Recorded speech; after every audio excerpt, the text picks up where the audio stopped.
What's up, y'all? Oop, don't cover the camera. Just wanted to do another video here since I got time and just dive more in on a lot of the conspiracy stuff that I've researched over the years or been led to or whatever.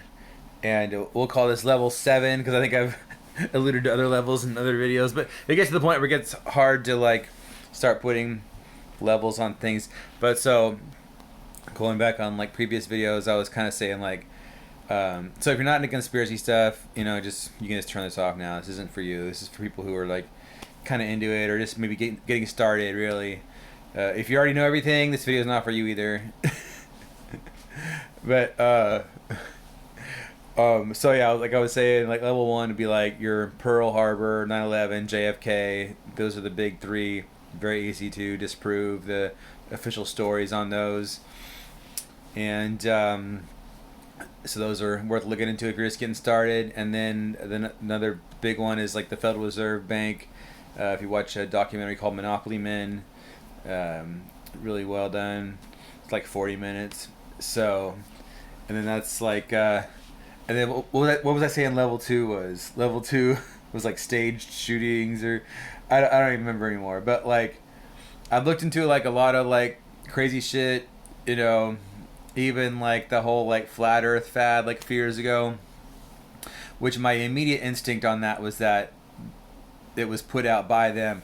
Like, here's the thing, like someone made a comment on one of my earlier videos or posts about I mentioned the Illuminati, and they're like, oh, don't mention them by name because then you're just feeding into them and that's what they want us to do. And like I always say, like, I don't have any evidence. I've never heard anyone say that they refer to themselves as the Illuminati. That's just an easy way to refer to them because there is evidence of this, group, a cult. Well, there's different groups that have different, meetings and whatnot, and the memberships are kind of overlap. And so, like, there was an order of the Illuminati going back to the 1700s, and they're supposedly disbanded, but there's evidence of them, carrying on throughout the years and whatnot. And then, what else? So then there's like, like Trilateral Commission and the Bilderberg Group and all these different groups and like the Bohemian Club and Skull and Bones. There's all these different groups you can look into, and like some of them are satanic and some are, of course, the Masons. I don't know, but what I'm trying to say is there is very well documented evidence of secret society, occult groups, brotherhoods, fraternities, whatnot. With like creepy rituals, and creepy oaths you have to take, and there's even tales of human sacrifice going on at Bohemian Grove by some whistleblowers and stuff. And that's a very dark, deep rabbit hole. What I'm trying to say is there is evidence of a group, and just to kind of generalize this group, we can kind of call them the Illuminati, only because they still use all the symbolism. If you go back and research that, like what their symbolism is, you'll still see it everywhere. Once and that starts sounding crazy, and I hate talking about this stuff, but there it is. Like I said, we're just gonna dive deep. I'm gonna talk about some crazy shit that I've looked into over the years, and like including like the conspiracy of the conspiracy. So, like I keep saying, like if you're gonna have an opposition, you want to control the opposition, and that's what they're doing. So what they'll actually do is tell on themselves. They'll put their own information out there about themselves, and then the truth is so incredible that no one would believe it. Like this whole Pizzagate story, all that shit was true. Like they do like these pedophile parties and crazy shit, and like somehow they put a bogus story out about it being bogus. So you see what I mean? So I don't know. This shit's crazy. I just recently looked into adrenochrome and what that was, and that's frightening. And you can look at all these frightening stuff like the Monarch, mind control, programs, and really frightening stuff. But some of my favorites over the years that are worth like looking into, like for a long time I was really into all like the extraterrestrial stuff, like the whole David Icke, reptilian, theory, or whatever. And then that's worth looking into if you're not hip to that. Ike is spelled ICKE. Check him out. Then there's even videos I've seen of, and then you can also, a lot of YouTube has been really cleansed. So I feel really bad for like young people if they're just starting out, trying to like, research all this stuff. They don't have nearly the resources that like me and my generation had, like, previous to like, I don't know, when did my channel get deleted? A couple of years ago. Yeah, previous to like 2 or 3 years ago, there was a lot more information on YouTube and places.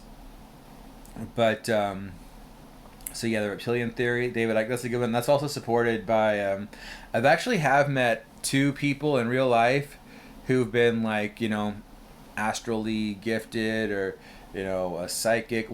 They're both one can out of body travel and the other one is like a channel and a medium, and so they've both like had dealings with these reptilian beings on the astral level, and I believe them. They've told me to my face, like, and I believe that their gifts and abilities and all that stuff. And then so I've never had any dealings with them personally. Then there used to be a lot of like reptilian shape-shifting videos on YouTube. And there was even a video of a guy showing that David Icke himself was a reptilian shapeshifter. Which is possible, because like, here's the thing. If there are all these reptilians, not all of them are going to be bad. Just like there's good and bad people, there's going to be good and bad reptilians as well. So I've been told. I don't have any evidence myself that they exist, but just sharing this information that I've been led to divinely throughout the years. So, and that reptilian theory is also supported by a good, really good like hour to invest is watch the Preston Nichols interview about the Montauk project. I'm not sure if that's still up on YouTube or where to find that, but it should be out there. The interview was actually done in the 80s, I believe, but basically, Cliff Notes, if you can't find it or don't want to watch it or whatever. Preston Nichols is this radio engineer living out on Long Island, and Montauk is a Army base or Navy base or some kind of military base on the tip of Long Island, and Preston worked out there on this radio project, and what they were working on, he says, was like a mind control beam, basically, where they aim this antenna at the enemy troops and type a command into a computer, throw up your arms and surrender, and the beam would make these enemy troops throw up their arms and surrender, right? And allegedly, working on this project were extraterrestrials, including a reptilian that he called Charlie. And I know this sounds crazy, but just watch the interview, because when you watch someone's testimony, it's one or two things, right? They're lying, or they're telling the truth, or they're telling part of the truth. Sometimes, I guess there's 3 options. So I believe him, and the story's crazy, and it's worth looking into. And so, and also allegedly involved in this mind control antenna beam apparatus was a chair from a UFO from Sirius, and then they'd have a psychic sit in the chair, and that psychic's name is Duncan Cameron, and then the psychic would be hooked up to a computer, and then that combination of the psychic manifesting and then them typing something into a computer for the antenna, somehow what they ended up creating with this thing was a portal, like a time machine, or like they could just manifest anything with this antenna, and the psychic sitting in the alien chair, okay? And so, if the psychic thought of a can of Coke, the antenna beam would manifest a can of Coke. But they said it wasn't like a real can of Coke. It would kind of like be fading in and out of existence or something. I don't know.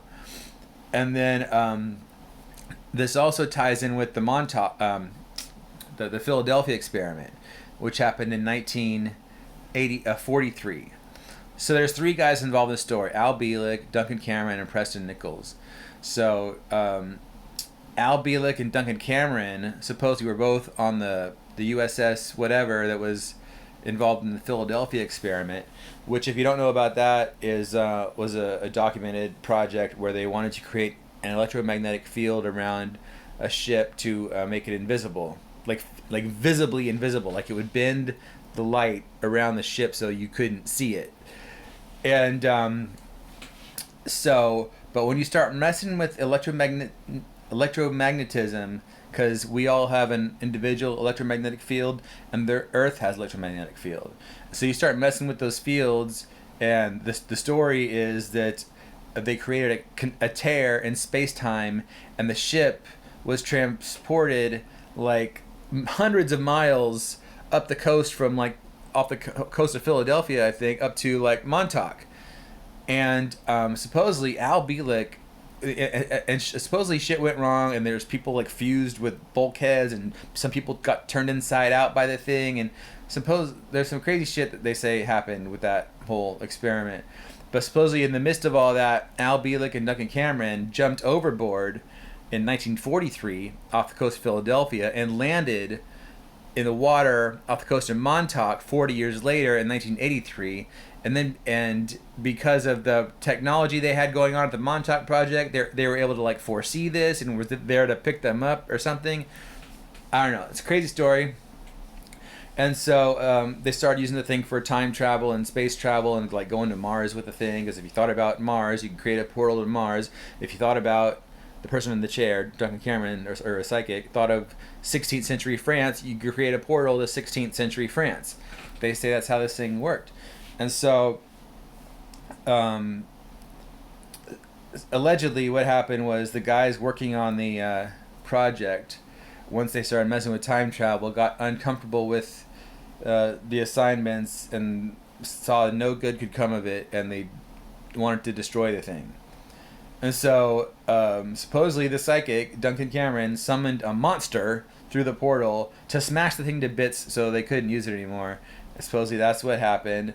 And then after that, the project was supposedly, ceased, and everyone was supposedly debriefed and had their memories wiped, including Preston Nichols. And so Preston's story goes that, years later, he still lived on Long Island, was still a radio engineer. He would, had a radio antenna at home and a radio station, and was like tinkering around with the antenna on the roof, and it was starting to rain and thunder and stuff, and he was trying to push himself to get the work done on the antenna before going back inside, and supposedly was like mildly struck by lightning, and then his memory started to come back. But before that, he would see people around Long Island who worked with him at Montauk, and they'd be like, "Hey, I work with you at Montauk," and he'd be like, "What are you talking about? I have no idea."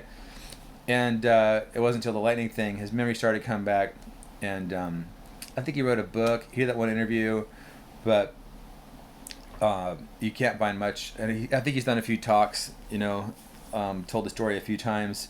So that's the Montauk story. So that shit's crazy. And that's got Greys and Reptilians in it, and a thing from Sirius, and psychics and monsters and cool time machine things. So that's an entertaining one to look into. And like I said, I actually believe it. So that's even crazier. What else was a good one? Well, a couple of ones that I like saying. You won't. I may have said this before, but I believe that they killed and replaced Kanye and Eminem. Eminem, I looked into that one first.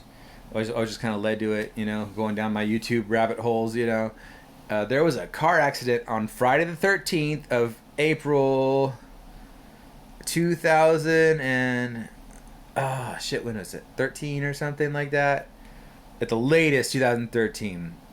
You can still find this footage on YouTube of the accident. He was driving a Cadillac Escalade with alloy wheels, and you look at the accident footage scene, the alloy wheels are like pulverized to dust, like a high explosive was used.